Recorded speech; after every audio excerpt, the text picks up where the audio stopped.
I welcome you all in our today's session. In this session, we are going to discuss the uninformed search strategies. In the previous session, we have discussed about the uninformed search strategies. The uninformed search means that the strategies have no additional information about states beyond the provided in the problem definition.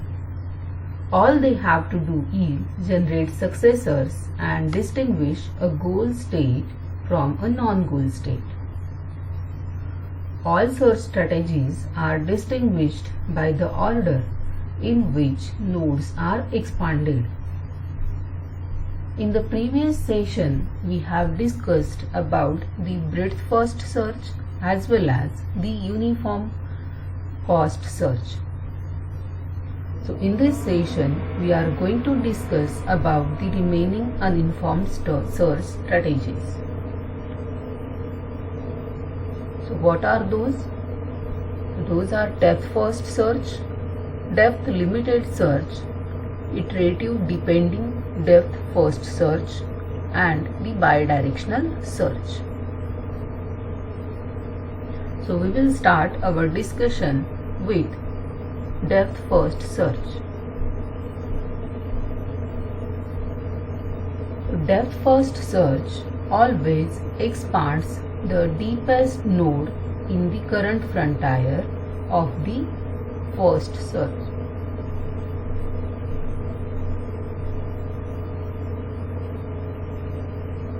The process of the search is illustrated in the provided figure, which is shown in the next slide.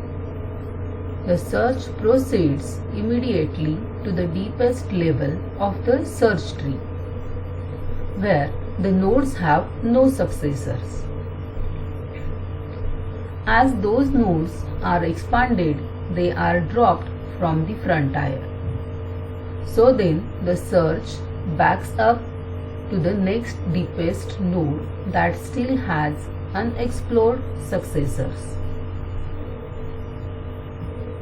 So here this figure shows the depth first search on a binary tree. Here we can see that the unexplored region is shown in the light green, and the explored nodes with no descendant in the frontier are removed from the memory. We can say here this node that is which starts from A to B to D, okay, and to the H, okay. So here no any deepest or no any successor is there. So this node is removed from the, when it reaches to its deepest node, it can be removed from the memory, okay, and the next frontier is taken into consideration. Okay, so here H is removed from the memory as it has no any next successor. Okay, so here I is removed from the memory, or this node is removed from the memory, and it the E is taken into consideration. Okay, so here also as it reaches to the J, it gets removed from the memory. Okay, so in the next figure our search reaches up to K, so this is removed from the memory, okay, or this entire successor is removed from the memory. In the same way, now here the node search starts from C to the last node. Okay, so whenever it reaches to the last node or deepest node, it gets removed from the memory. Okay, so nodes at depth 3 have no successors, and M is the only goal node here. Okay, so in this way we have reached to our goal node. So depth first search. The depth first search algorithm is an instance on a graph search, whereas breadth first search uses the FIFO queue, depth first search uses the LIFO queue. What is FIFO and LIFO? That is first in first out queue and the last in first out queue. the breadth first search, which we have discussed in the earlier video, it uses the first in first out queue, whereas the depth first search uses the last in first out queue. Our last in first out queue means that the most recently generated node is chosen for the expansion. This must be the deepest unexpanded node because it is one deeper than its parent, which in turn was the deepest expanded node when it was selected.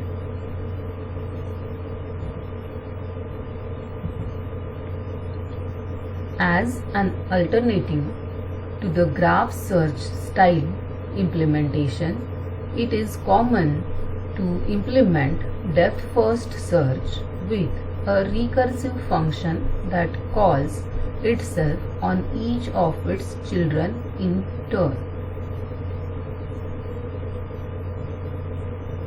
The properties of depth first search depend strongly on whether the graph search or tree search version is used.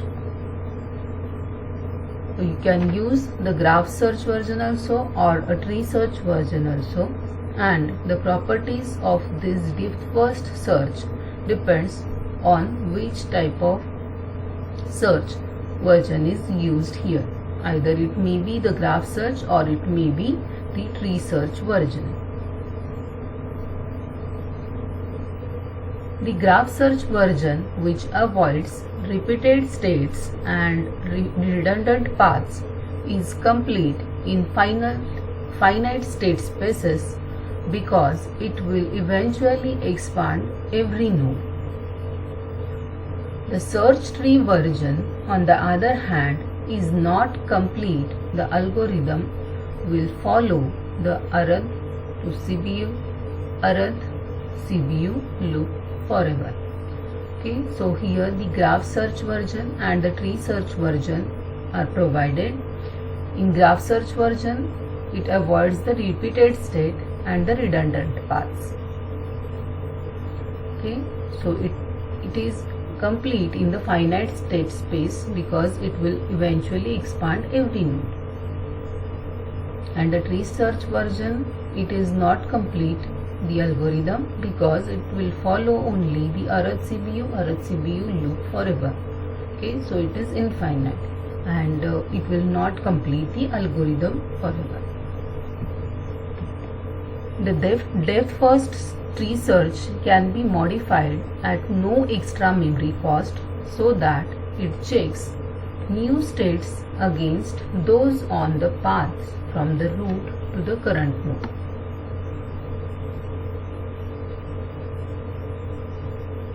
This avoids infinite loops in finite state spaces but does not avoid the proliferation of redundant paths. In infinite state space, both versions fail if an infinite non-goal path is encountered. Okay, so here both, that is the graph search as well as the tree search algorithm, fails in case of the infinite state space. Okay, if the infinite non-goal path is encountered in the problem.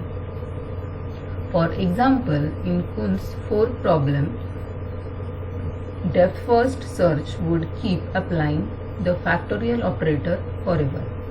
Okay, so we have seen in the earlier videos, that is in the toys problem, the Kuhn's 4 problem, where we are going to apply the factorial, the root square and so on the provided number.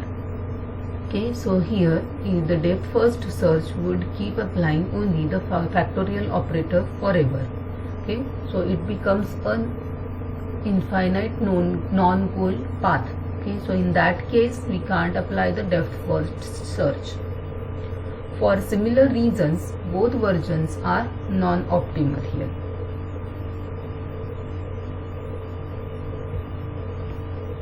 So again this figure shows the depth first search tree which we have explained earlier. In the figure above, depth first search will explore the entire left subtree even if node C is a goal node.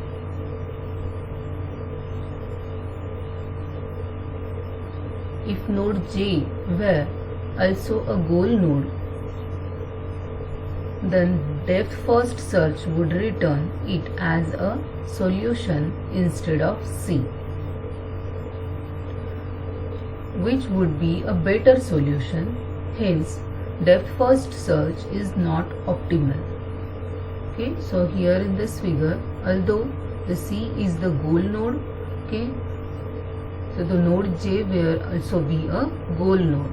Okay, so then depth first search would return it as a solution instead of C. Okay, so instead of C, it will return as J as the goal node.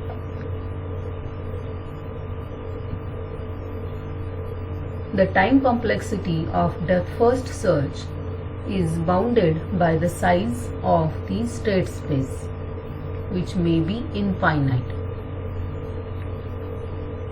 A depth first tree search, on the other hand, may generate all of the O of b raised to m nodes in the search tree, where m is the maximum depth of any node.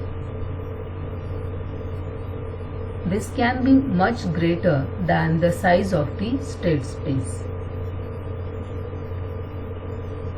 Okay, so here how much nodes gets generated here? So how many the O of b raised to m nodes gets generated in the search tree. Okay, so the maximum node, or the maximum depth of the tree is nothing but m. Okay, so this can be much greater than the size of the state space. Note that m itself can be much larger than d, the depth of the shallowest solution, and is infinite if the tree is unbounded.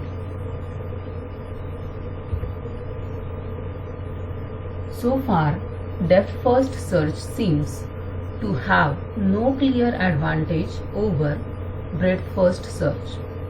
So why do we include it? The reason is the space complexity. For a graph search, there is no advantage, but a depth first tree search needs to store only single path from the root to a leaf node, along with the remaining unexpanded siblings nodes for each node in the path. So as it removes all the other branches, okay, when it reaches to the final node, okay, it requires the less space than that of the remaining other search strategies. Okay, so here there is the advantage of space. Once the node has been expanded, it can be removed from the memory as soon as all its descendants have been fully explored. Okay, when the descendants are fully explored, it gets removed from the memory. So for a state space with branching factor b and maximum depth m, depth first search requires storage of only OBM nodes. Okay, so instead of b raised to m, here only OBM nodes are required. So there is savage of memory.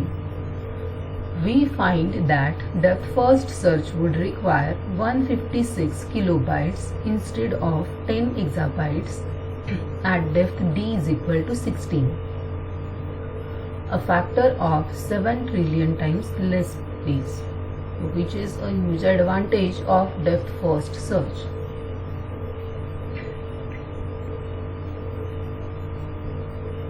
This has led to the adoption of depth first tree search as the basic workhorse of many areas of artificial intelligence, including constraint satisfaction, propositional stability, and the logic programming. A variant of depth-first search called backtracking search uses still less memory. Okay, so backtracking search is a variant of the depth-first search.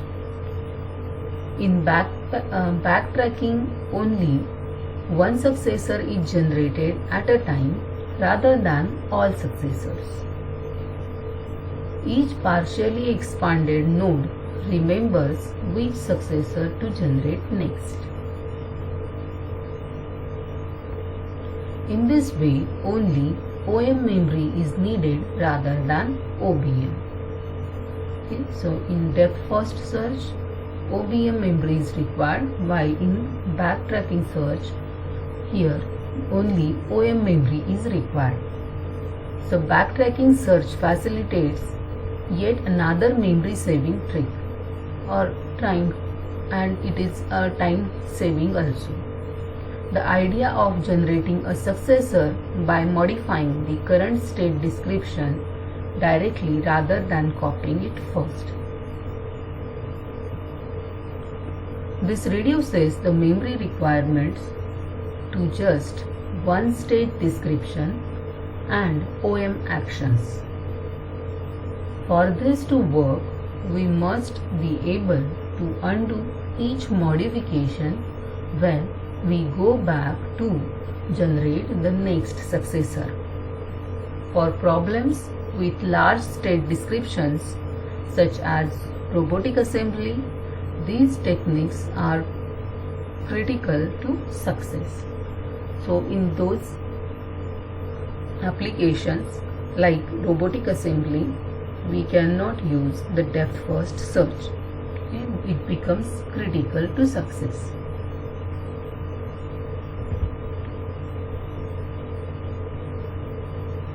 The embarrassing failure of depth-first search in infinite state spaces can be alleviated by supplying depth-first search with a predetermined depth limit. That is, nodes at depth are treated as if they have no successors. This approach is called the depth limit search. The depth limit solves the infinite path problem. So that depth limited search is the next version of our depth first search. Okay, so depth first search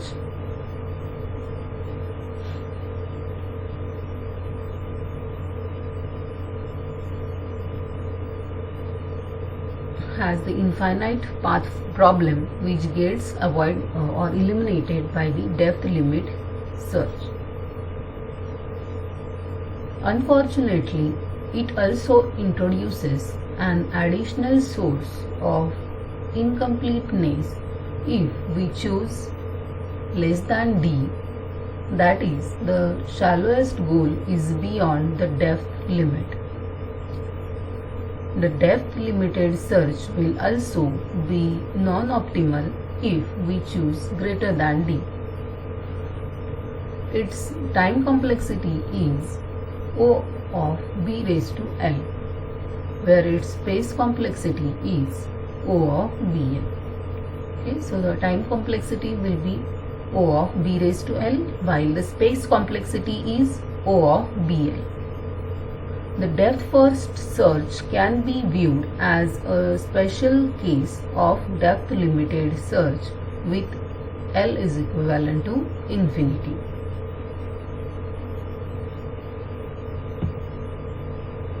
Sometimes depth limits can be based on knowledge of the problem. For example, on the map of Romania, there are 20 cities. Therefore, we know that if there is a solution, it must be of length 19 at the longest. So, L is equal to 19 is a possible choice. But in fact, if we studied the map carefully, we would discover that any city can be reached from any other city in at most 9 steps.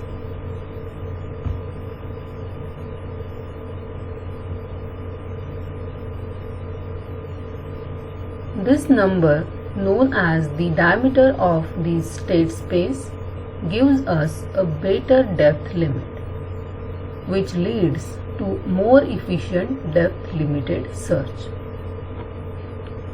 For most problems, however, we will not know a good depth limit until we have solved the problem.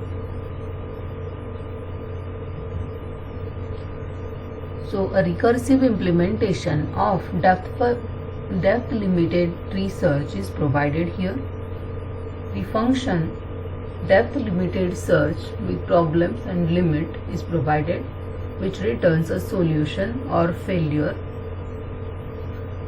Return recursive TLS make node problem.initialState problem limit.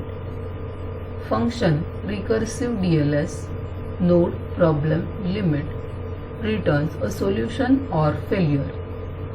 If problem.goalTest node.test, then return solution node.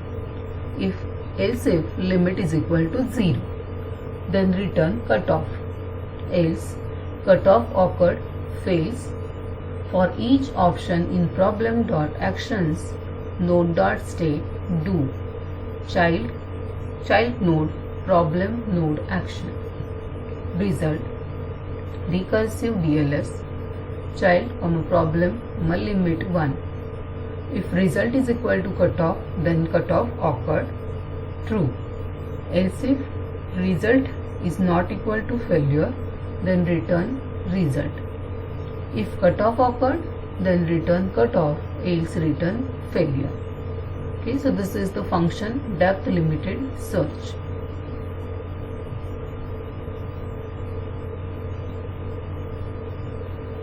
Depth limited search can be implemented as a simple modification to the general tree or graph search algorithm. Alternatively, it can be implemented as a simple recursive algorithm as shown in the figure. Notice that depth limited search can terminate with two kinds of failure. The standard failure value indicates no solution. The cutoff value indicates no solution within depth limit. Okay, so in this session we have discussed about the depth first search and depth limit search. So depth first search is the special case of the depth limited search where the L is equal to infinity. Okay, so in our next session we will see the remaining search strategies of uninformed search. Thank you.